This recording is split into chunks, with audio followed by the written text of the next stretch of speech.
Nii, võistkonnad on valmis ja kui kohtunik laseb vile, siis see kohtumine ka alguse saab.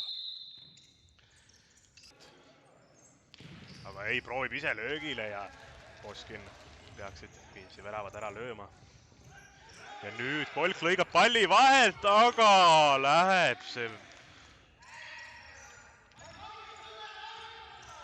Saab palliga mööda Kolgist nüüd Ervin Stüff ja viib Viimsi SMS raha juhtima 1-0. Mark Poskin viskab ja saab Stüff hästi palli maha, keerab, lööb. Ei suutnud Kolk seal hästi kaitses hakkama saada ja nüüd on Rõuge Soonamaa tagaajaja rollis väljakut juba. Sander Taan, kaugelt hea löök, aga Poskin tõrjub nüüd. Taan surub Sorokinit ja nõuavad Viimsi pingi pealt viga, kuid ei, nüüd Ervin Stüff dubeldab skoori 2-0. Kuskil lööb selle puhtaks, nüüd tagasi keskel, Sören Veiolainen driblab seal, jätab Sander Taanile, kes suunab palli taha nurka, kuid Mark Poskin jälle näitab head mängu, aga pall jääb mängu, nüüd Sander Taan uuesti proovib, jälle Poskin. Põrkab kokku seal Mairo Reinsaarega. Andre Väin tuleb palliga ja lööb ära! Läheb see Poskini sealt külje alt kuidagi läbi. Nende kompaktsete kaitsetega tiimide vastu see kontra on see põhiline variant ja nüüd kombineerivad hästi Viimsi mehed, löövad seisuks tabloole 3-1 tagasi.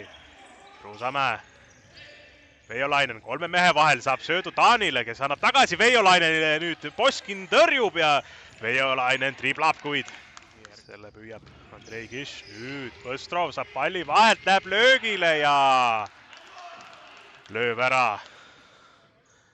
Põstrovi löögi ja nüüd Rõuge tuleb kontrasse, Andre Väin esimese värava Rõuge poolt autor, aga jälle Poskin, mees õige. Ei lasta Veiolainenil neid driblada, seisavad hästi Viimsi mehed ja nüüd ja Ervin Stüff külma närviga lööb ära Viimsi poolt nende 5. värava. 5-1.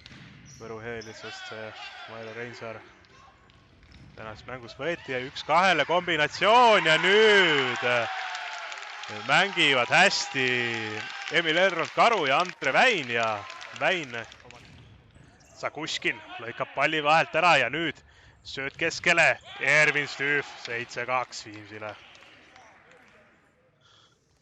Ei ole, on see võib-olla mängu viimane rünnak,